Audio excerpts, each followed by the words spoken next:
I've got 18-ish must-have quilting tools I want to share with you. Some of them might be a little strange, honestly, but I love them. I use them all the time. In fact, if you've seen previous videos, you might have seen a couple of these things lurking around in the background. But I also have several tools I have never ever mentioned on my channel, so stick around to the end. Please let me know what your favorite tools are in the comment section below because I really appreciate your input and I love learning from my viewers. So go ahead and share those down there. I'll also be including a lot of links in the description of this video. Some of my tools are a little old, so I might not be able to find a link to the exact item, but I'll try to find some great alternatives. Let's get started. First things first, let's talk Elmer's glue, because I do use this quite a lot, actually. So I have 2 regular bottles. Whoops.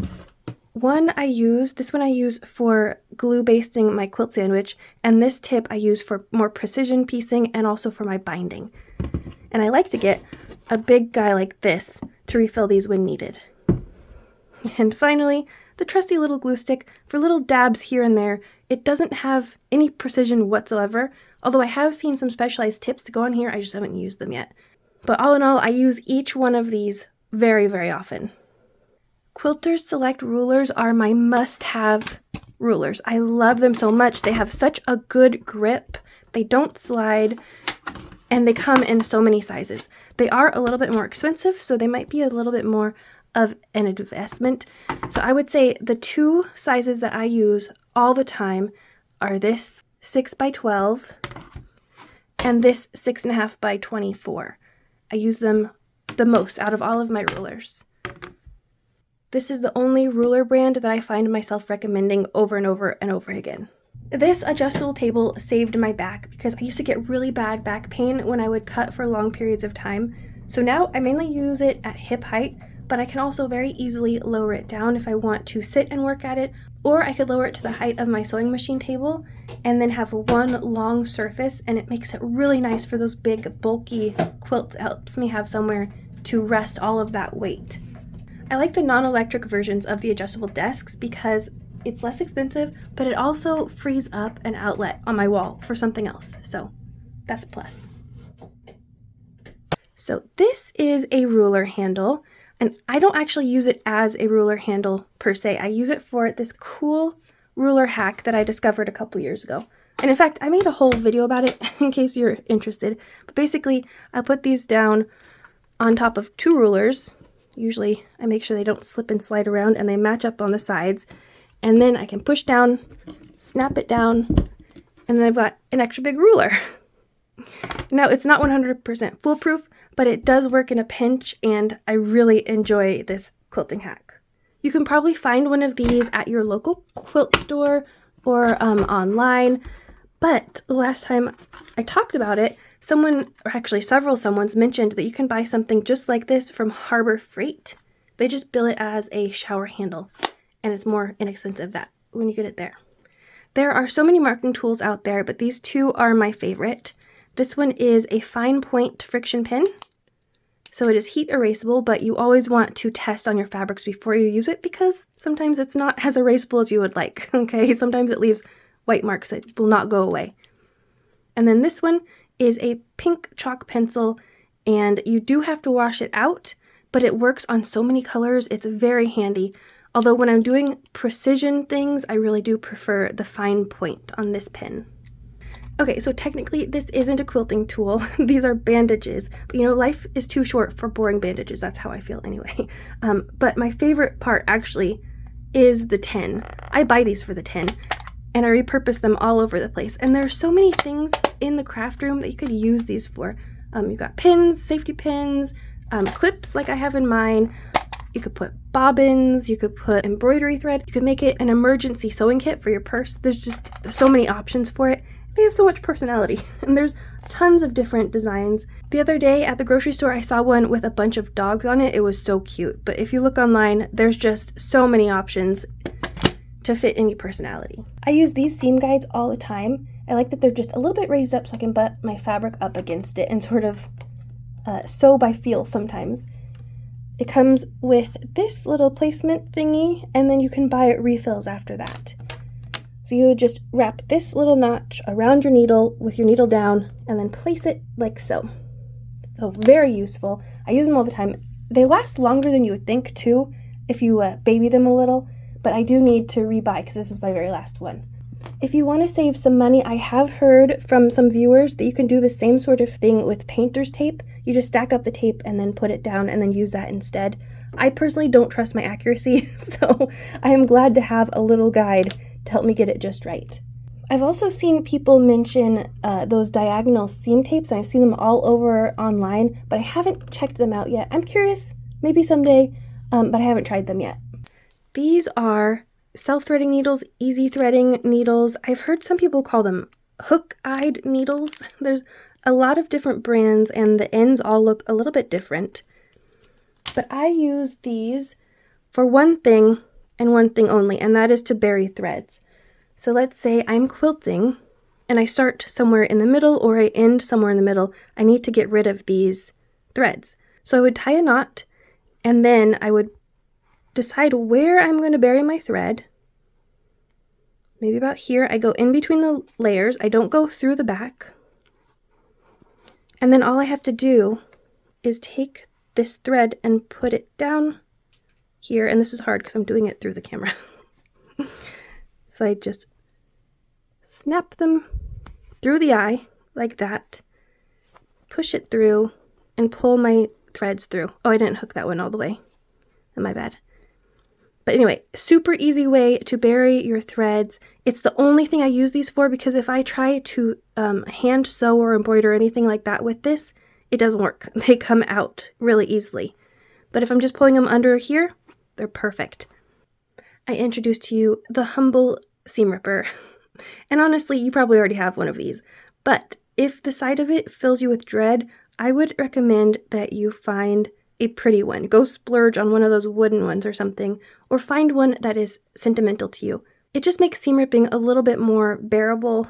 I mean, everyone has to rip out a seam eventually, right? So if the seam ripper is easy on the eyes or makes you think of happier times, that's a win. This is one I inherited from my grandmother, and I think of her every time I use it. So it's very special to me. By the way, if anyone has any tips on how to sharpen seam rippers, please leave them in the comment section. I fear this one is getting a little bit dull, and I would really rather not get a new one and keep this one. Okay, it was a complete fluke that I found this floor frame on Facebook Marketplace. It was only like $40 or $50. I can't remember anymore. Such a steal. I was so pumped when I found it. I made a whole video about it if you want all the little details and stuff. And again, I will leave a link in the description of this video, but I love this thing. It's very portable, but I especially love it because it makes quilting along borders so nice. I don't have to move a little tiny hoop every half an hour. I can just do one huge section at a time. I love to flip through this quilter's resource book just to get inspiration. There are some tutorial-y things here and there, but mainly I like to see what other quilters have done and get ideas and inspiration and maybe help me solve problems that I get stuck on. Just look at that. Isn't that amazing? So this one is out of print, unfortunately. You could check thrift books or Abe books or something like that. They might have a copy of this, but there are tons of different resources out there you can pick from. And I would recommend that you find a reference book that is in your style and then one that is not in your preferred style. So if you mainly do modern, get that modern reference book by all means, but also get a traditional, or maybe get an applique one, or get a history of quilting, something like that, just to round you out. Look at this one. That's gotta be embroidery, right? Mixed in. I love it. This is just a flat sheet.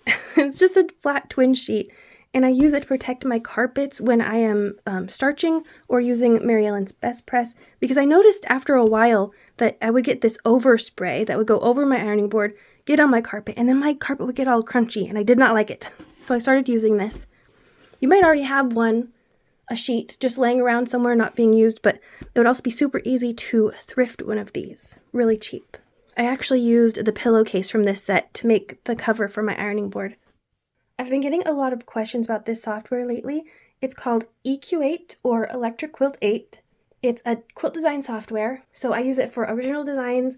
I use it to redesign patterns too because I'm a little bit picky. And I also use it to mock up quilt patterns in different fabric lines and colorways.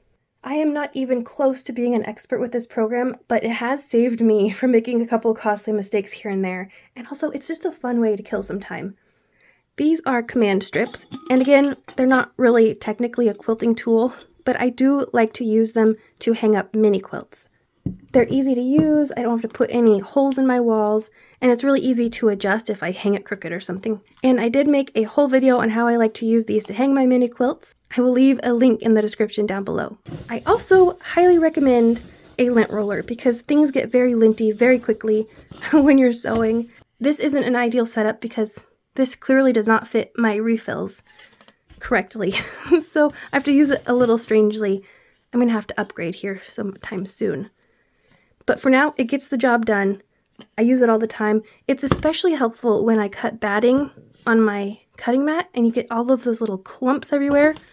This will go pick them up really fast, really easily. I also like to use it to clean up quilt blocks really nice and quickly, but you only want to use it on the front of your quilt blocks because you're only going to cause more problems if you use it on the back of your quilt block, because there's all of these little strings. You would think you would want the lint roller to clean them up, but you're going to just end up pulling more out from your seam allowance and you're just going to make a mess. So only use it on the front.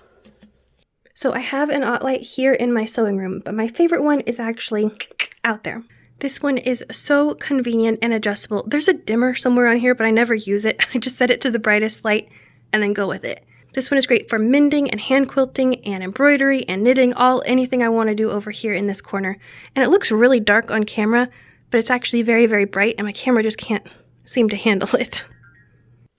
This misting bottle is the only way I will apply Mary Ellen's Best Press to my fabric. It just goes on so evenly, it's easy to control. There aren't any weird overly wet spots everywhere. And I also have one for water. So very easy to keep them separate because you don't always need the sizing. Sometimes a little bit of water is all you need.